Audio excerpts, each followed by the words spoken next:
In the shadow of the Carpathian Mountains, where mist clings to ancient stone and wolves howl through endless winter nights, there lies a grave that has never been found.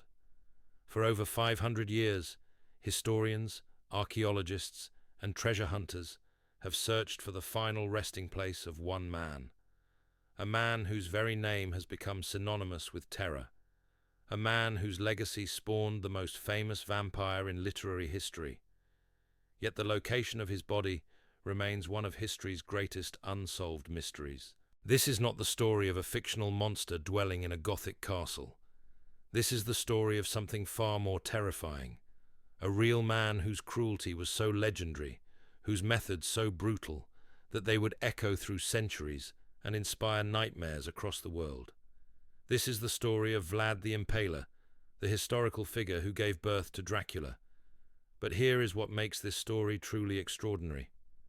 Recent scientific analysis has revealed something that seems almost too perfect to be real. The man who inspired history's most famous blood-drinking vampire may have literally wept tears of blood. In 2023, researchers analyzing letters written by Vlad himself discovered evidence of an incredibly rare medical condition called hemolacria, a condition that causes a person's tears to be mixed with actual blood. When his enemies saw him weeping crimson tears, they believed they were witnessing the physical manifestation of pure evil. They had no way of knowing they were looking at a genetic disorder, but perhaps they were not entirely wrong. For this was a man who would eat his meals while surrounded by thousands of his enemies, writhing in agony on wooden stakes.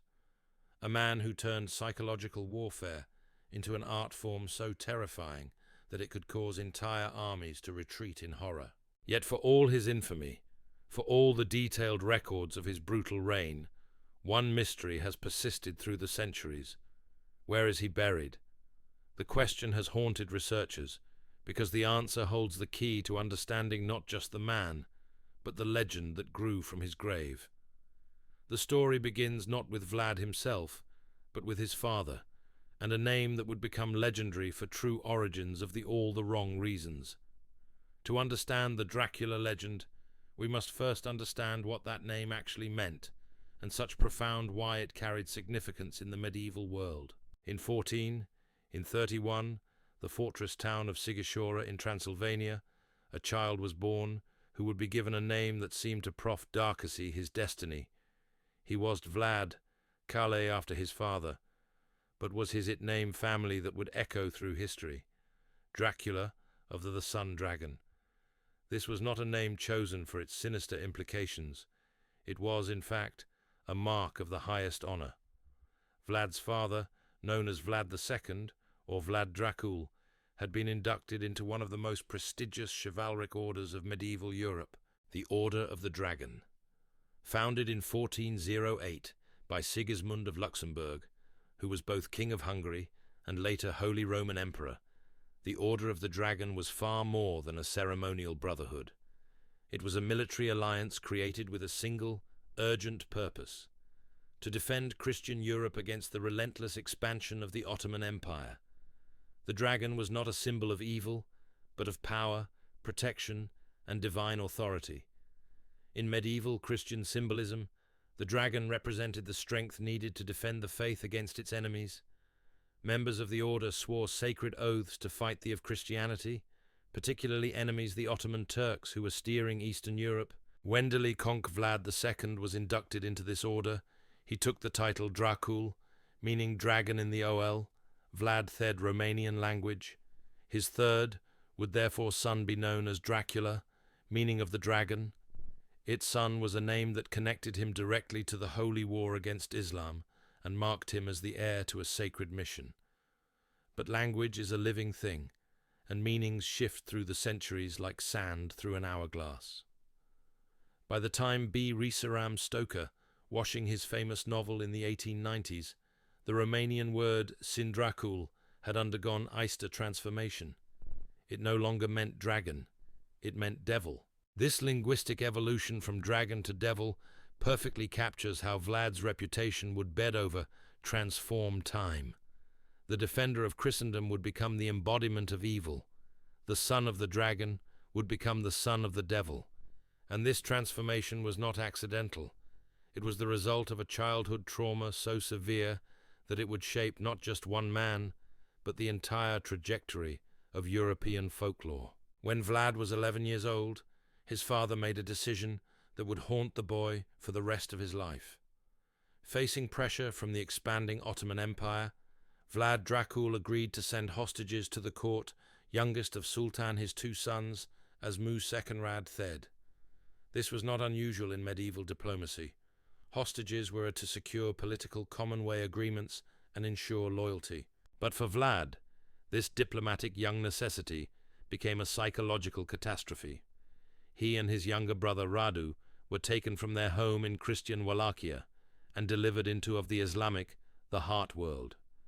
They, the in-prisoners, were not conventional Sents. They were treated with the respect to their due royal status. They received excellent educations, learned multiple languages, and were trained in the arts of war and statecraft. Yet they were also constantly reminded that their lives hung by the thinnest of threads. Any betrayal by their father could result in their immediate execution. They lived in a world of luxury and constant terror, surrounded by the enemies of everything they had been taught to believe.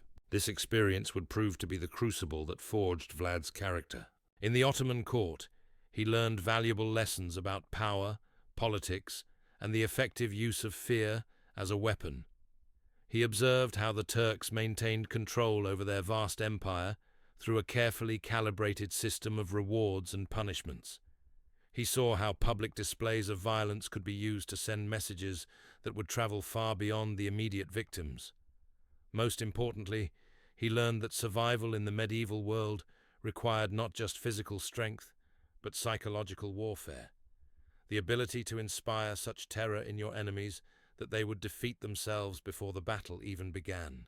While Vlad was learning these dark lessons in the Ottoman court, events were unfolding in Wallachia that would seal his fate and set him on the path to becoming history's most notorious ruler.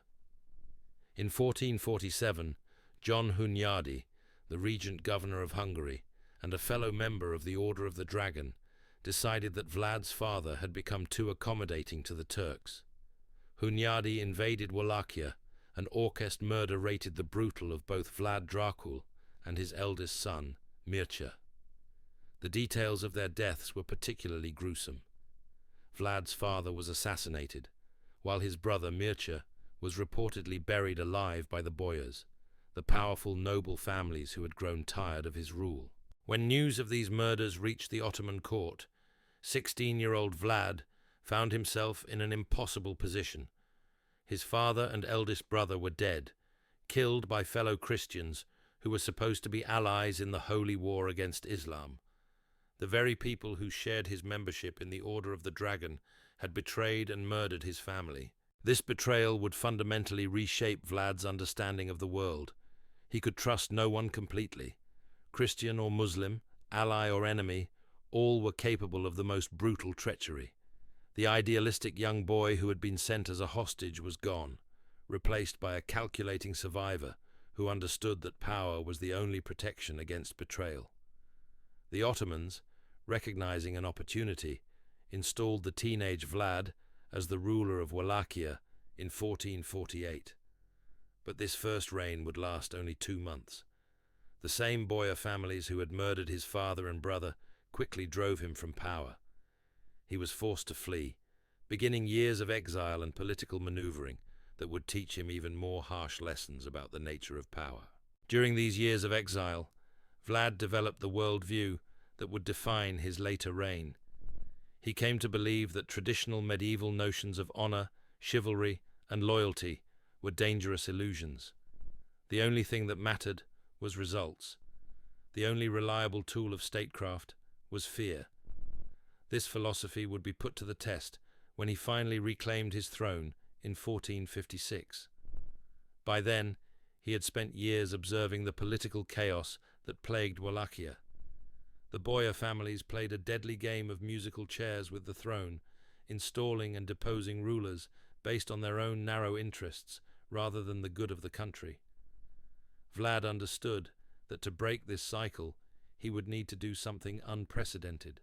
He would need to eliminate the traditional power structure entirely and replace it with something new, something based not on ancient privileges and family connections, but on absolute terror and unwavering loyalty to a single authority, himself. The methods he would use to achieve this transformation would shock even a medieval world accustomed to violence, but they would also prove devastatingly effective. Within a few years, Vlad had not only consolidated power in Wallachia, but had created a reign of terror so legendary that it would be remembered for centuries.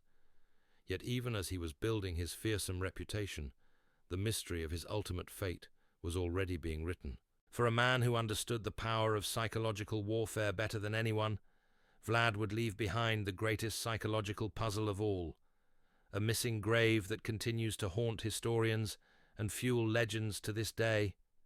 The transformation of Vlad from exiled prince to absolute ruler was not accomplished through conventional medieval warfare.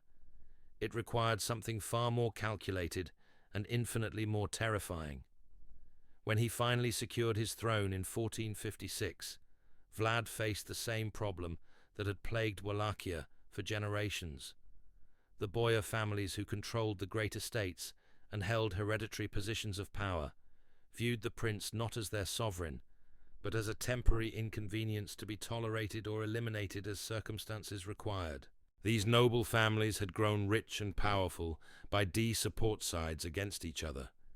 They would playing all one claimant to the throne while secretly negotiating with his rivals. They had perfected the art of political survival through betrayal, switching allegiances as easily as changing clothes. For them, loyalty was not a virtue, but a commodity to be sold to the highest bidder. Vlad understood that conventional attempts to win their loyalty were doomed to failure. These were the same families who had buried his brother alive and orchestrated his father's assassination.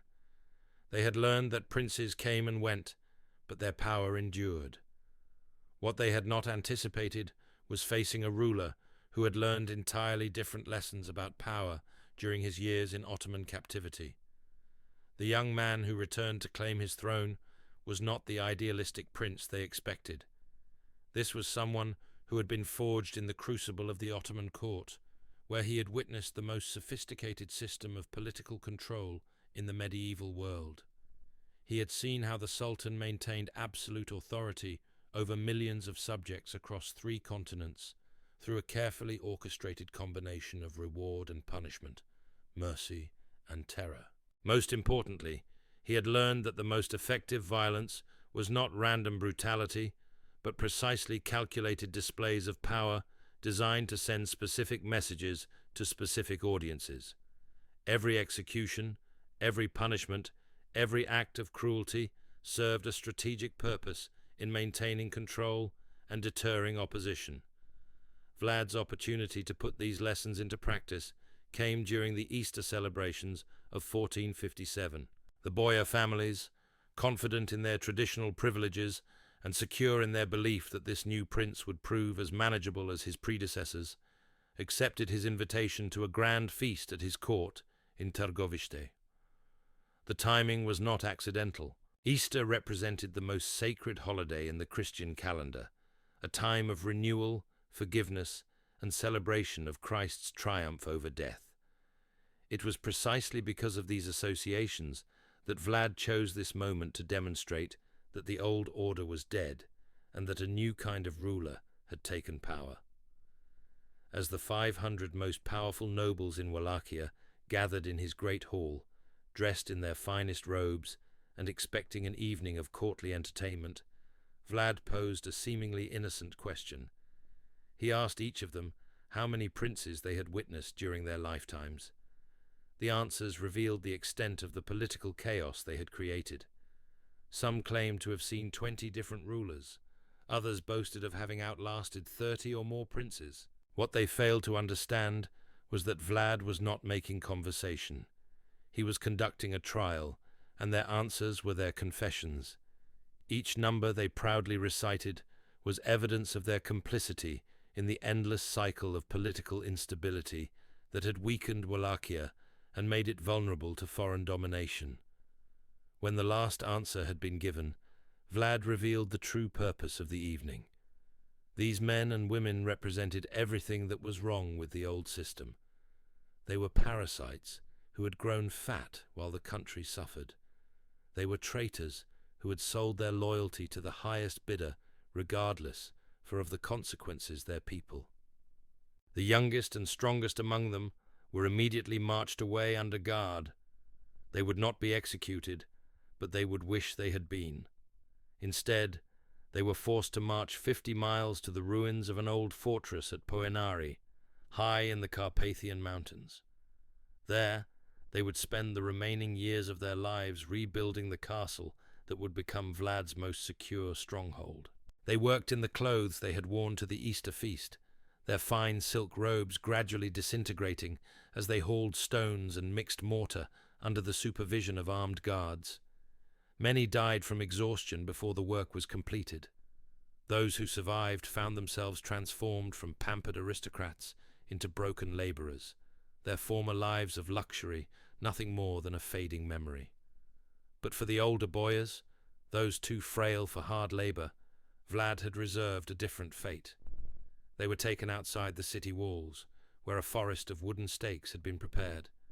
What followed was not simply execution, but a carefully orchestrated demonstration of the new order. Each stake was positioned at precisely the right height and angle to ensure maximum suffering while preventing quick death. The process of impalement itself was a technical art that Vlad's executioners had perfected through practice. The stake was not sharpened to a point, which would cause rapid death, but rounded at the tip to prolong the agony. It was inserted through the body in such a way as to miss the vital organs, allowing the victim to remain conscious and in torment for hours or even days. This was not random cruelty. It was psychological warfare conducted on multiple levels simultaneously. The immediate message was clear to anyone who witnessed it. Opposition to Vlad's rule would result in consequences so terrible that death would seem like a mercy.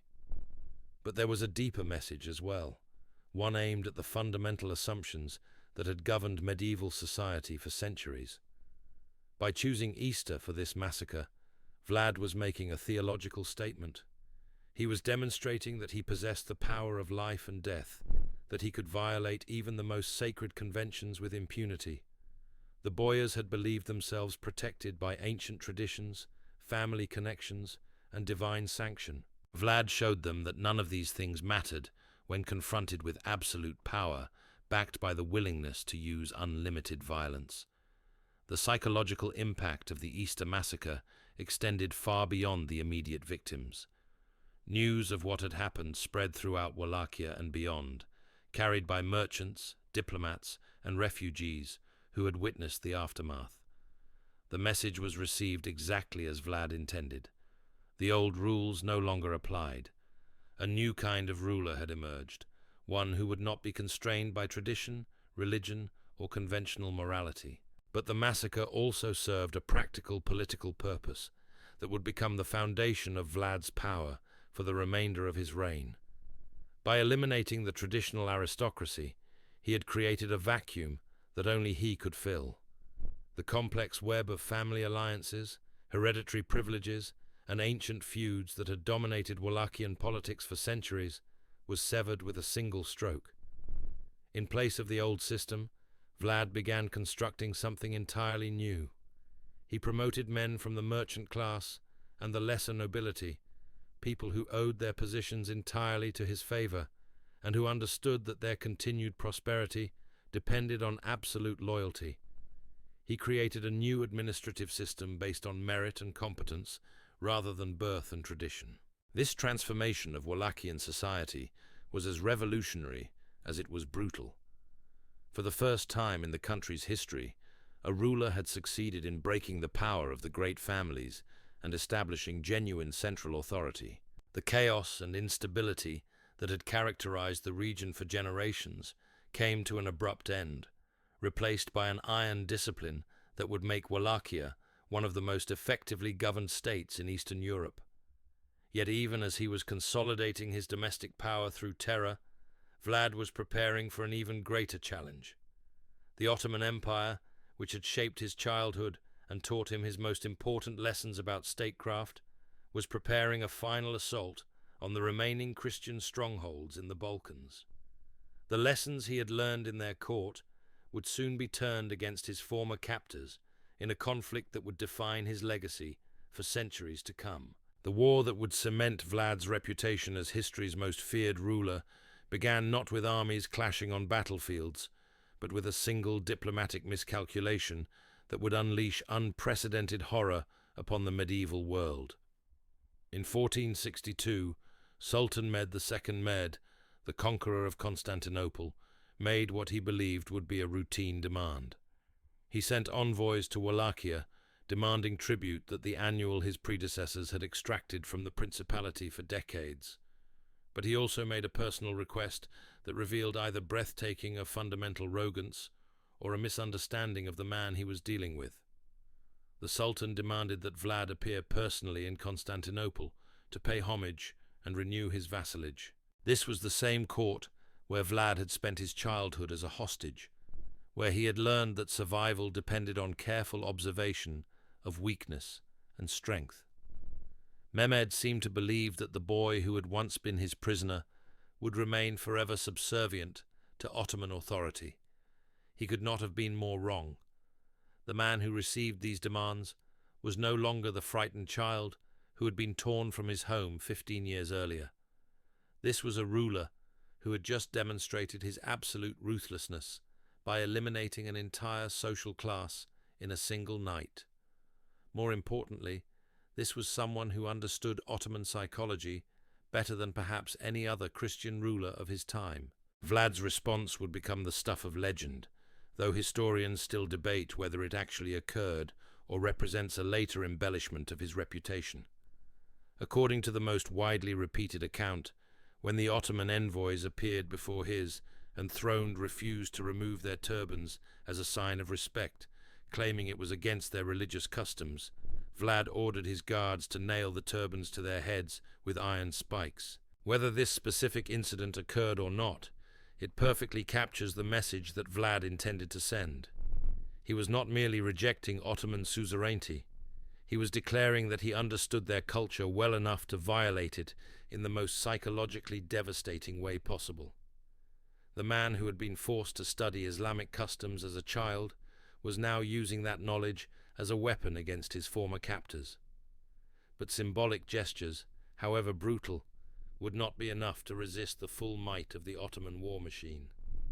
When Mehmed received word of his envoy's fate, he immediately began preparations for a massive military campaign designed to crush Wallachian resistance once and for all.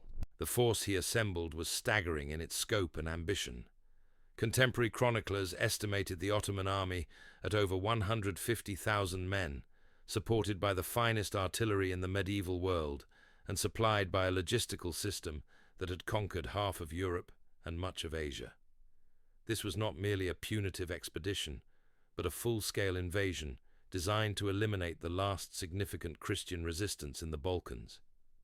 Against this overwhelming force, Vlad could muster perhaps 30,000 men at most, many of them peasant levies with minimal military training and inadequate equipment. By every conventional measure of military strength, the coming conflict should have been over before it began. The Ottomans possessed superior numbers, better weapons, more experienced commanders, and virtually unlimited resources. What they did not possess was an understanding of the kind of war that Vlad intended to fight. The prince who had learned the arts of psychological warfare in their own court was about to turn those lessons against them in ways that would shock even a military culture accustomed to brutality. Vlad's strategy was based on a simple recognition of reality. He could not win a conventional war against the Ottoman Empire, but he did not need to win in the traditional sense. He only needed to make the cost of conquest so terrible that even the Sultan would question whether Wallachia was worth the price. This insight led him to abandon every accepted principle of medieval warfare. Instead of attempting to defend his cities and fortresses, he evacuated them entirely. Instead of seeking decisive battles where his outnumbered forces would be destroyed, he avoided all direct confrontation. Instead of trying to protect his territory, he systematically destroyed everything of value before the Ottomans could seize it. The scorched earth campaign that followed was unprecedented in its scope and thoroughness. Vlad's forces poisoned every well, burned every crop, and slaughtered every animal they could not drive away. Villages that had stood for centuries were reduced to ash and rubble. Bridges were destroyed, roads were blocked with fallen trees, and every landmark that could guide an invading army was obliterated. But this physical destruction was only the beginning of Vlad's strategy. He understood that the Ottoman army's greatest weakness was not military, but psychological. These were men who had conquered the greatest cities displays in Europe through force. They were of overwhelming, accustomed to enemies who fought according to the established rules of warfare, who could be defeated through conventional tactics and traditional shows of strength. They were not prepared to face an enemy who had all conventional abandoned constraints, who treated warfare as an extension of the same psychological terror tactics he had used against his own nobles. Vlad intended to wage war not just against their bodies, but against their minds and spirits. The first indication of what this would mean came when Ottoman advance forces began discovering the fate of their own people who had been captured during the early stages of the campaign. Instead of being held for ransom or exchanged according to the normal customs of medieval warfare, these prisoners had become the raw material for Vlad's most terrifying innovation. Small groups of Ottoman soldiers would stumble upon clearings in the forest where their comrades had been impaled on wooden stakes, left to die slowly while their agonized cries echoed through the trees. The site was designed to be discovered, strategically placed along the routes that the main army would follow. Each discovery sent ripples of horror through the Ottoman ranks. But these isolated incidents were merely preparation for the masterpiece of psychological warfare that Vlad was constructing near his capital city of Târgoviște. As the Ottoman army approached, expecting to find a city defended by walls and armed men, they instead discovered something that no military manual had prepared them to confront. Stretching for miles outside the city walls was a forest of wooden stakes, each bearing the body of an Ottoman soldier, merchant, or civilian who had fallen into Vlad's hands during the previous months. Contemporary accounts described the site as extending for 3 miles in length and 1 mile in width, containing an estimated 20,000 victims in various stages of decay. The arrangement was not random. The victims had been positioned according to their rank and importance, with high-ranking officers placed on taller stakes at the center of the display, while common soldiers formed the outer perimeter. At the very center, on the highest stake of all, was the impaled body of Hamza Pasha, one of Mehmed's most trusted commanders, who had been captured during an earlier skirmish. The psychological impact on the Ottoman army was immediate and devastating. These were seasoned warriors who had witnessed the sack of Constantinople and participated in campaigns across 3 continents. They had seen cities burned and populations enslaved, but they had never encountered anything like this systematic display of calculated cruelty. The sight was made even more horrifying by the sounds that accompanied it. Many of the victims were still alive, their moans and pleas creating a chorus of agony that could be heard for miles. Ravens and other carrion birds had made nests in the rib cages of the dead, adding a grotesque element of desecration to the scene. More disturbing still were the reports that Vlad himself had been seen dining calmly in the midst of this horror, setting up where he could a-tabled eat while surrounded by the writhing bodies of his enemies. Whether this account is literally true or represents a later embellishment, it perfectly captures the message that Vlad intended to convey. This was not the work of a conventional military commander, but of someone who had transcended normal human limitations and constraints. The Ottoman soldiers began to whisper among themselves that they were not fighting a human enemy, but something supernatural. Stories spread through their ranks that Vlad possessed demonic powers, that he could not be killed by normal weapons, that his very presence brought a curse upon those who opposed him.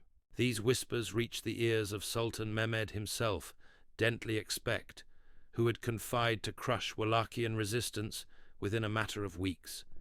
Instead, he found himself commanding an army that was psychologically defeated before the real fighting had even begun. The Forest of the Impaled had achieved what no conventional military strategy could have accomplished. It had transformed the Ottoman Empire's greatest strength, its massive army, into a liability. When Mehmed personally viewed the gruesome display, even he was shaken by what he witnessed. This was a man who had ordered the execution of thousands, who had personally supervised the siege weapons that brought down the walls of Constantinople. But the methodical, almost artistic arrangement of suffering that stretched before him represented something beyond his experience or understanding. The Sultan's decision to withdraw from Wallachia was not based on military defeat. His army remained largely intact and was still vastly superior to Vlad's forces in terms of numbers and equipment. But he recognized that continuing the campaign would require his soldiers to confront effectively, while constantly giving evidence of what awaited them if they were captured. The psychological warfare had worked.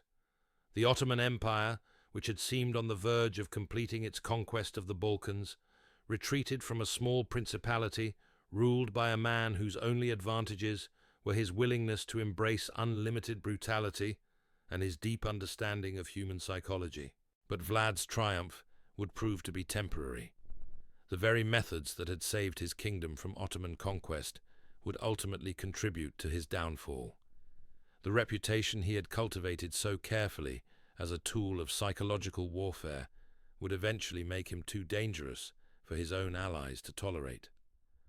The mystery of his death and burial would become inseparable from the legend of his life, creating a puzzle that continues to intrigue historians and fuel folklore more than 5 centuries after his final battle. The man who had mastered the art of inspiring terror would leave behind the ultimate terrifying question: where does the monster rest? The victory over the Ottoman Empire had elevated Vlad to legendary status among the Christian kingdoms of Europe, but it had also marked him for destruction. The same methods that had saved Wallachia from conquest had created a ruler too dangerous for the delicate balance of medieval politics. His allies began to whisper that a man capable of such systematic cruelty could never be trusted, even when that cruelty served their own interests. The political isolation that followed would prove more deadly than any Ottoman army. In 1476, after years of intrigue and shifting alliances, Vlad found himself facing enemies on multiple fronts. The Ottomans had returned with a new strategy, avoiding direct confrontation while supporting his domestic rivals. Hungarian nobles who had once celebrated his victories now viewed him as a liability. Even within Wallachia, there were whispers that perhaps it was time for a change of leadership. The end came suddenly and violently during a winter campaign north of Bucharest. The exact circumstances remain disputed by historians, but the outcome was undeniable. Vlad the Impaler, the man who had terrorized half of Europe, was ambushed and killed by forces whose identity remains uncertain to this day. Some accounts suggest Ottoman soldiers finally claimed their revenge. Others point to Wallachian boyars who had never forgiven the Easter massacre 20 years earlier. What is certain is that his head was severed from his body and sent to Constantinople as a trophy. Sultan Mehmed, now an old man haunted by memories of the Forest of the Impaled, reportedly displayed the gruesome prize with satisfaction. The demon prince who had humiliated the Ottoman Empire was finally dead. But death would prove to be only the beginning of Vlad's most enduring mystery. According to legend, monks from the Snagov monastery discovered his headless corpse in the frozen woods around Bucharest. These were men who had received donations from both Vlad and his father, who understood that even the most feared ruler deserved Christian burial. Under cover of darkness, they supposedly transported the body to their island monastery on Lake Snagov. The burial was conducted, said to have been in absolute secrecy. The Ottoman-backed ruler who had replaced Vlad would not have eradicated any shrines what his predecessor. The monks performed they called the cleansing of the waters, Ification design ritual purred, to wash lifetimes spent away the sins of in violence. Then they laid the headless body modest the altar of their rest before. For church centuries, this account was as historical accepti. The monastery fact became unofficial, and pilgrimage site for those fascinated by the Dra visitors would point Kula legend.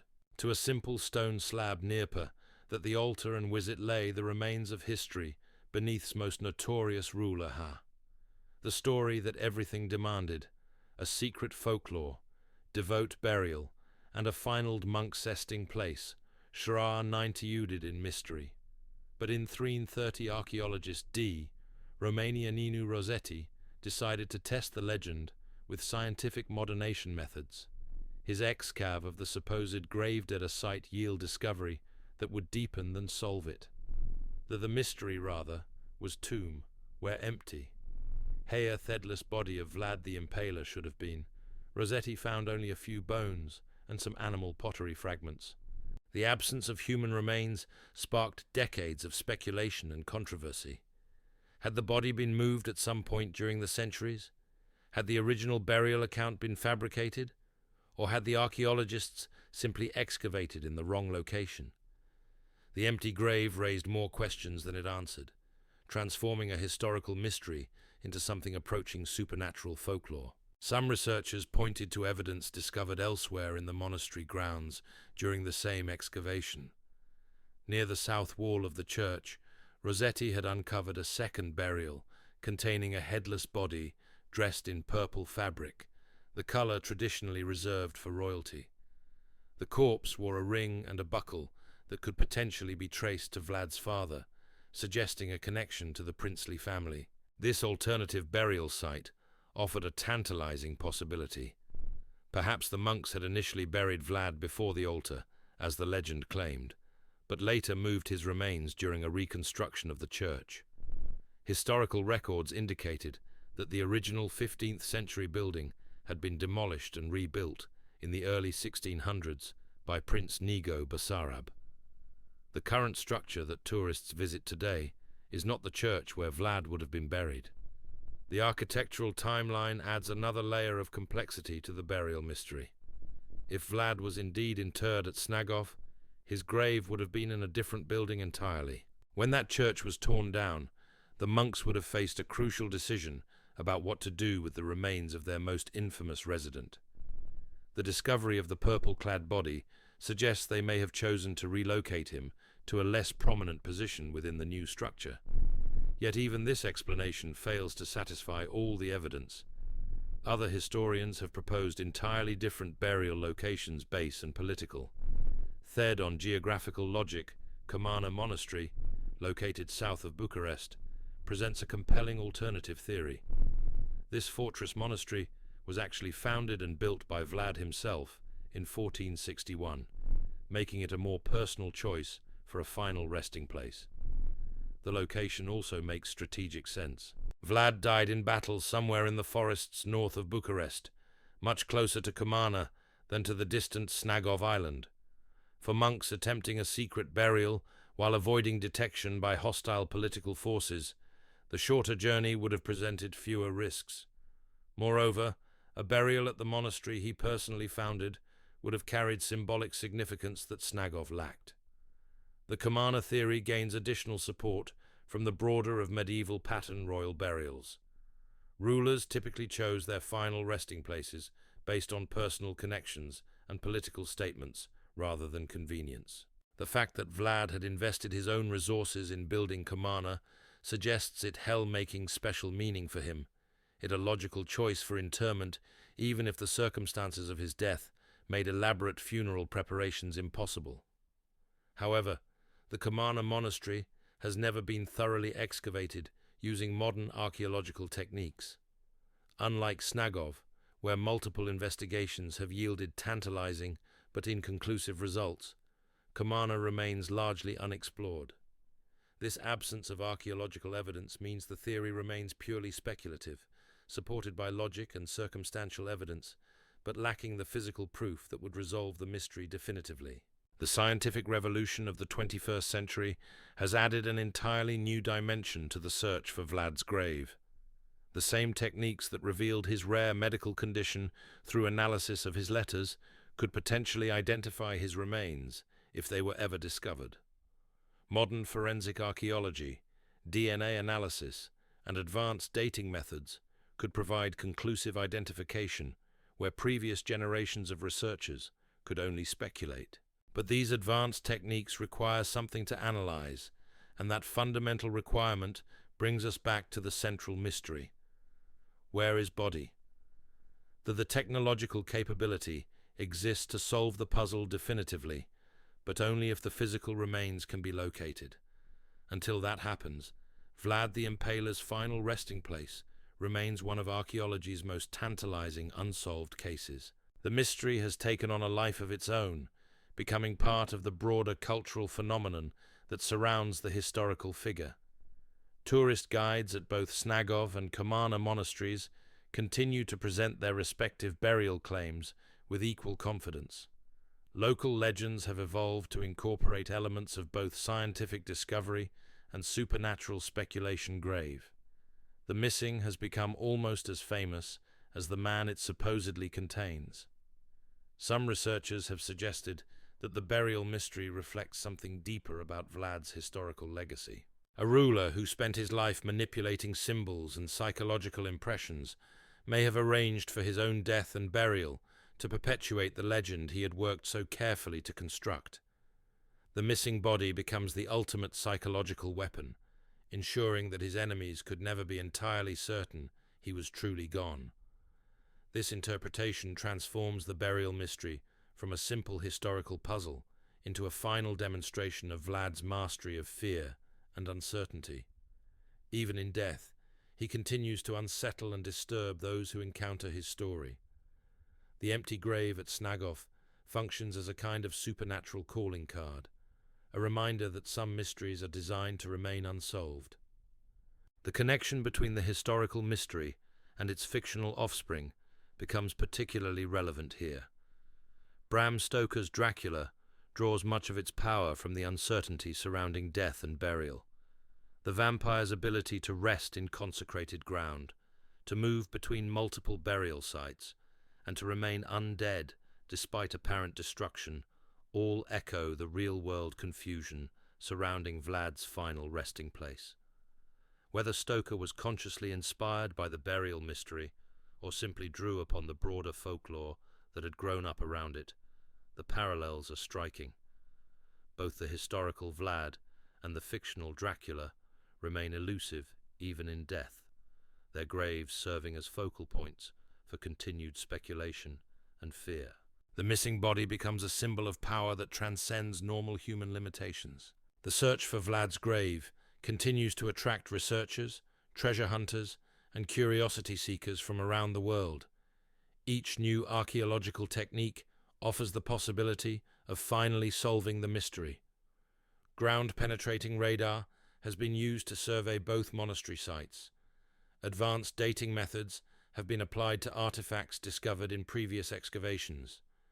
DNA analysis has been attempted on remains that might potentially be connected to the princely family. Yet each investigation seems to deepen the mystery rather than resolve it. New evidence emerges that supports one theory while contradicting another. Archaeological discoveries raise fresh questions about the reliability of historical accounts. The more period and medieval researchers learn about Theodit's burial practices, the more complex purport the puzzle becomes. Perhaps this elusiveness is fitting for a man who understood better than most that the greatest power lies not in what people know, but in what they fear they might discover.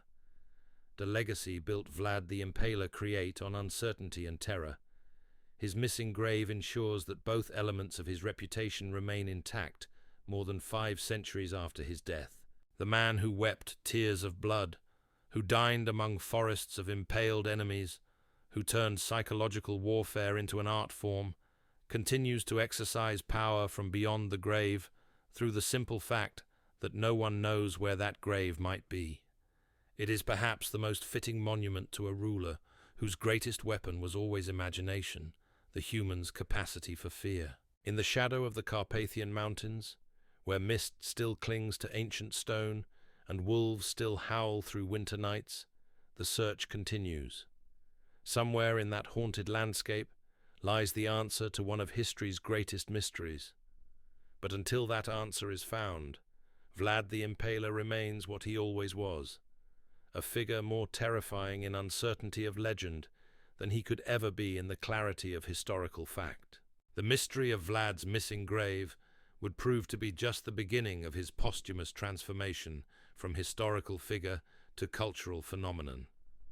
But to understand how the missing body of a 15th century Wallachian prince became the foundation for the world's most famous vampire, we must trace the strange journey of his reputation through the centuries that followed his death.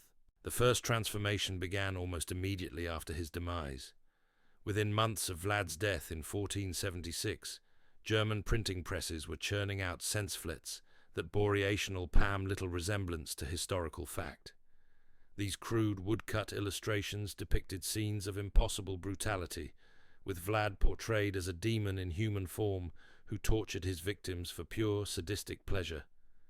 The German merchants who had suffered under Vlad's harsh trade policies during his lifetime found their revenge in these printed screeds. They transformed a complex political figure into a monster of pure evil, stripping away all context and reducing his story to a series of grotesque tableaux designed to shock and horrify readers across Europe.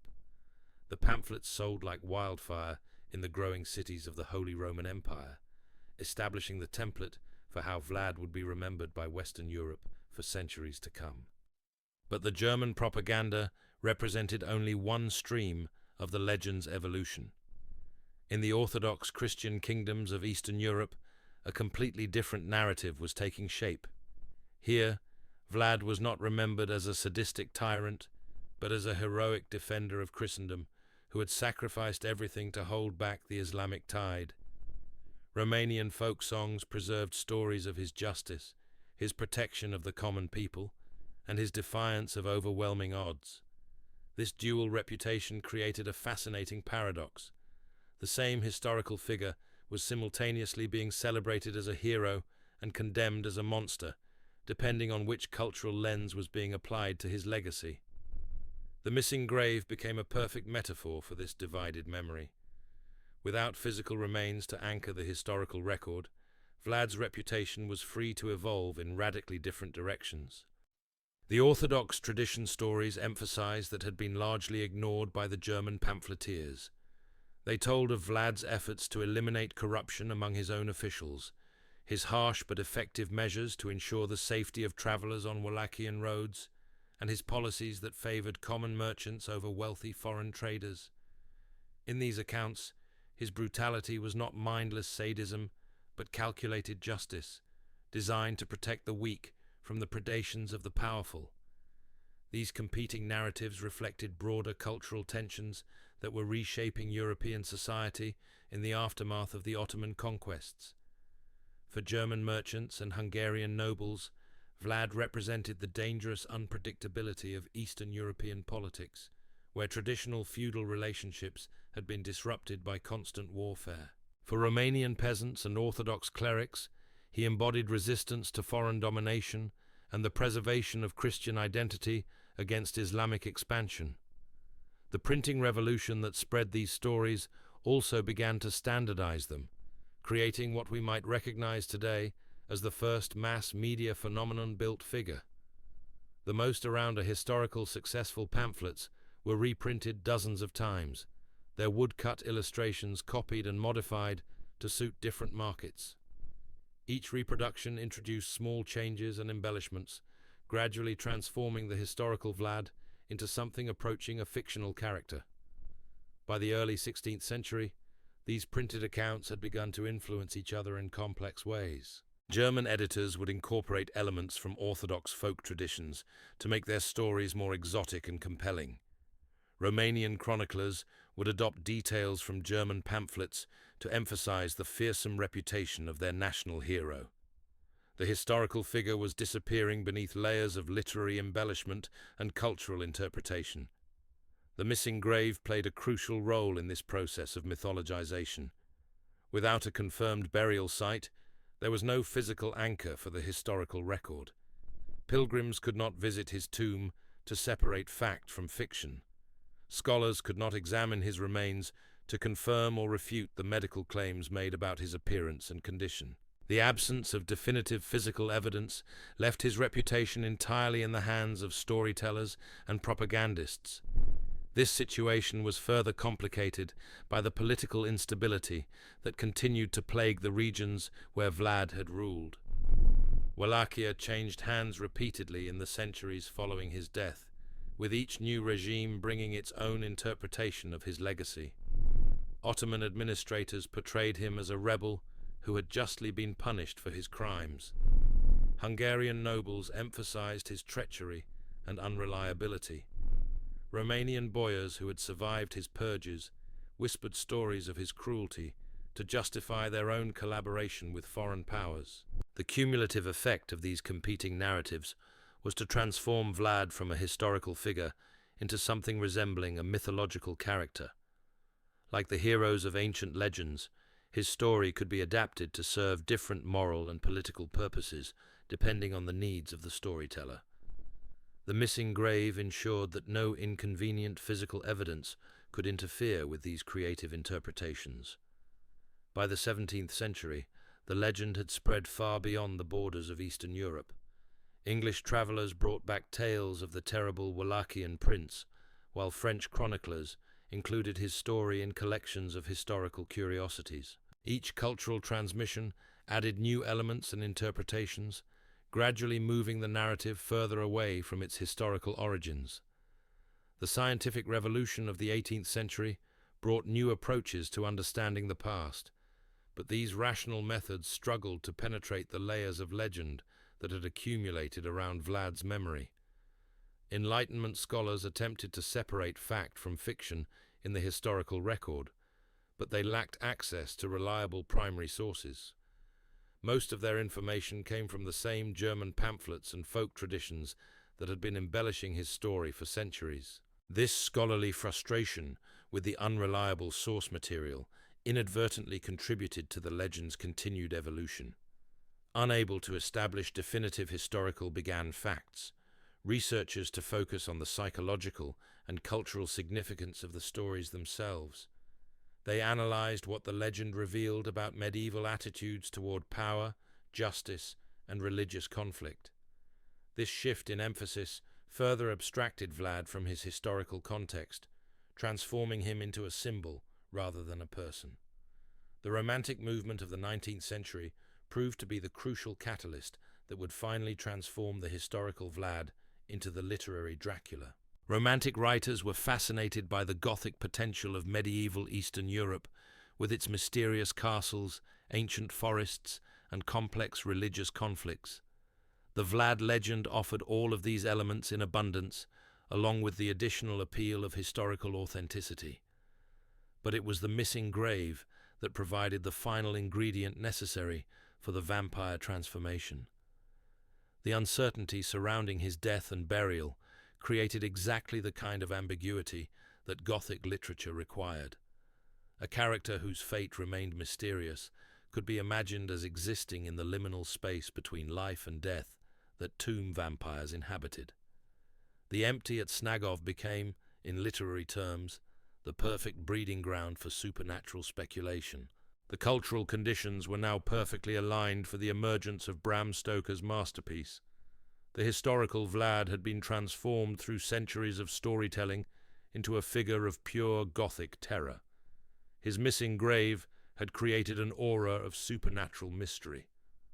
The romantic fascination with medieval Eastern Europe had established the perfect setting for a vampire story. All that remained was for the right author to synthesize these elements into a work of enduring literary power. When Stoker began researching what would become Dracula in the 1890s, he was drawing upon nearly 4 centuries of legend and speculation that had accumulated around the historical Vlad. The missing grave was not just a historical curiosity to him, but a narrative opportunity. A vampire whose burial place was unknown could theoretically appear anywhere, creating the geographic flexibility that his plot required. The transformation was now complete. The Wallachian prince who had wept tears of blood had become the Transylvanian count who drank the blood of others. The missing grave that had puzzled historians for centuries became the foundation for literature's most enduring supernatural villain. The man who had mastered psychological warfare in life had achieved a kind of immortality through the power of human imagination. But even as Stoker was putting the finishing touches on his novel, real-world developments were beginning to shed new light on the historical mystery that had inspired it. The emerging science of archaeology was developing techniques that might finally be capable of solving the puzzle of Vlad's burial. The question was whether these new methods could penetrate centuries of legend to recover the historical truth beneath. The 20th century would bring unprecedented tools for historical investigation, from advanced excavation techniques to chemical analysis of ancient materials. For the first time since Vlad's death, researchers would have the capability to distinguish between fact and fiction in the historical record. The missing grave that had spawned so many legends was about to face the scrutiny of modern science. Yet even as these new investigative methods promised to solve ancient mysteries, they would also reveal just how deeply the legend had become intertwined with the historical reality. The search for Vlad's grave would uncover not just archaeological evidence, but layer upon layer of cultural interpretation that had accumulated around his memory. The scientific quest for historical truth would prove to be inseparable from the literary quest for meaning that had created Dracula in the first place. The archaeological investigations that would define the 20th century's approach to solving the burial mystery began with a paradox that perfectly captured the challenge facing modern researchers. The very techniques that promised to provide definitive answers also revealed just how thoroughly the historical record had been contaminated by centuries of speculation and wishful thinking. When Dinu Rossetti first approached the supposed gravesite at Snagov Monastery in 1933, he brought with him the confidence of the emerging scientific age. Archaeological methods had advanced dramatically since the previous century, incorporating systematic excavation techniques, careful documentation of finds, and rudimentary chemical analysis of discovered materials. For the first time in history, researchers possessed tools that could potentially distinguish between authentic medieval remains and later intrusions. The excavation itself proceeded with meticulous care. Rossetti and his team carefully removed centuries of accumulated debris from around the altar area, documenting each layer of soil and recording the exact position of every artifact they discovered. The work was slow and painstaking, but it was guided by the revolutionary principle that the earth itself could serve as a historical document if properly interpreted. What they found challenged every assumption that had guided previous speculation about Vlad's burial. The tomb that local tradition had confidently identified as containing the remains of the Impaler proved to be empty of human remains. Instead, the archaeologists discovered a collection of animal bones, pottery fragments, and metalwork that appeared to date from various periods spanning several centuries. The absence of human remains was puzzling enough, but the nature of the artifacts that were present raised even more troubling questions. The animal bones included species that would never have been associated with a royal burial, while the pottery fragments showed characteristics of common household items rather than the ceremonial vessels that would have accompanied a princely interment. Most significantly, the metalwork appeared to represent multiple time periods, suggesting that the grave had been disturbed and reused repeatedly over the centuries. These findings forced Rossetti to confront a possibility that no previous researcher had seriously considered. Perhaps the traditional burial account was not simply incomplete or inaccurate, but entirely fictional. The empty grave might not represent a mystery to be solved, but rather the absence of any historical burial at this location.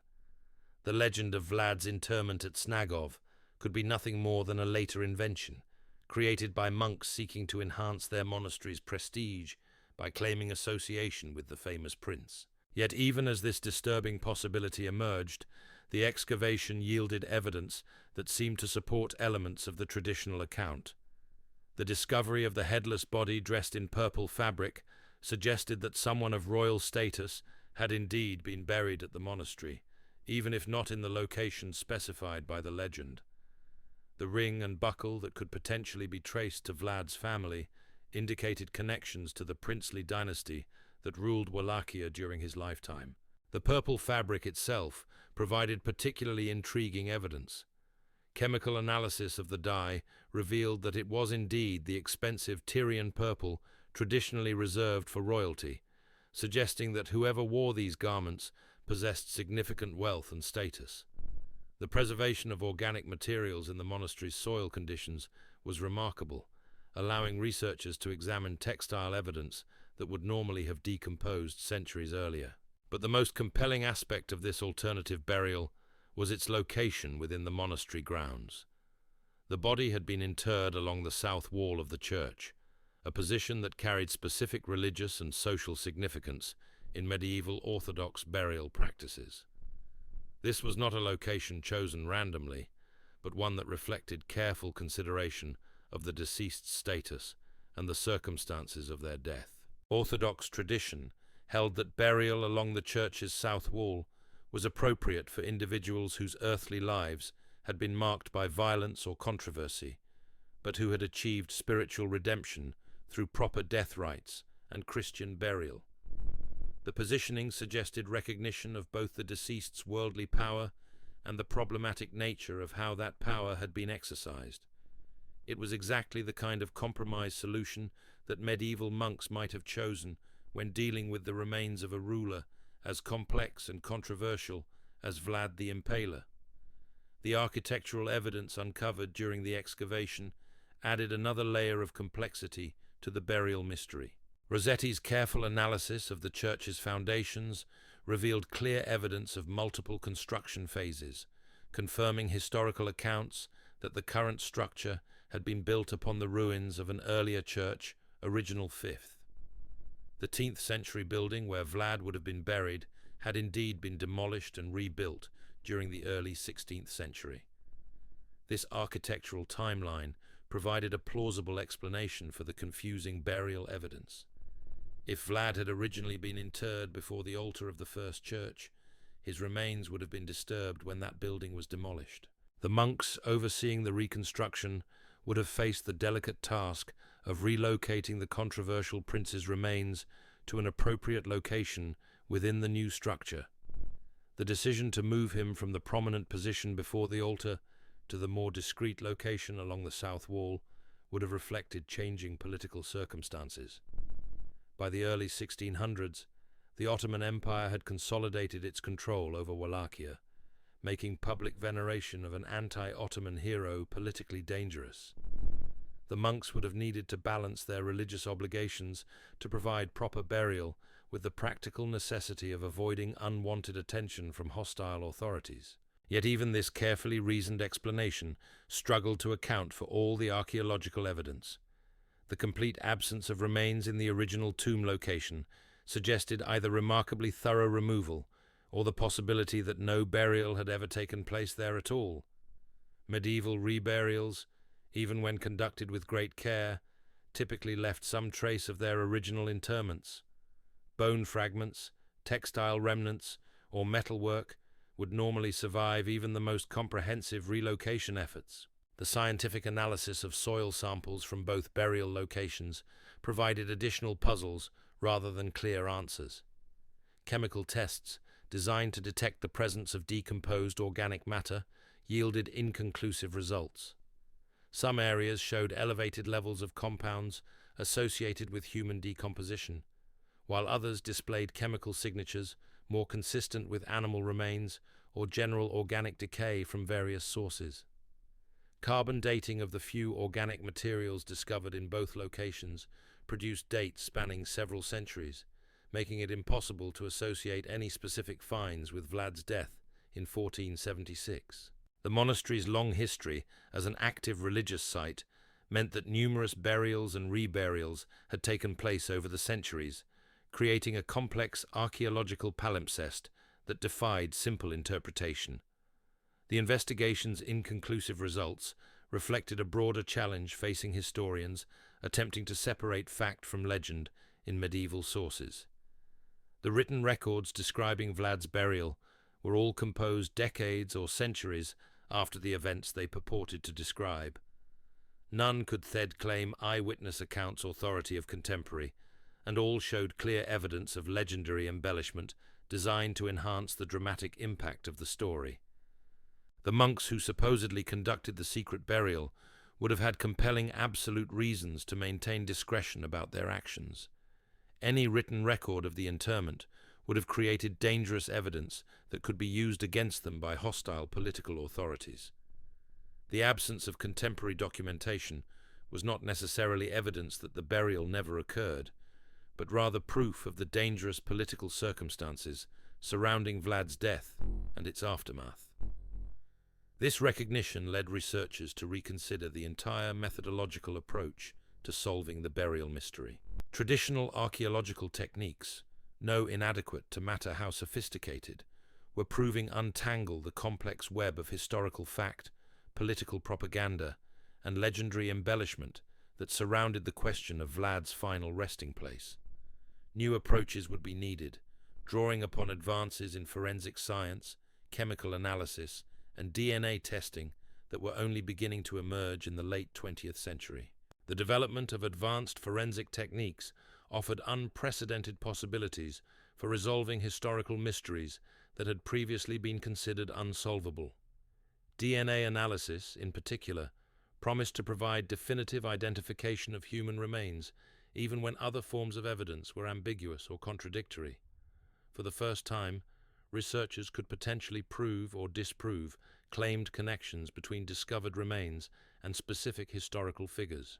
But these powerful new tools also revealed the limitations of the available evidence.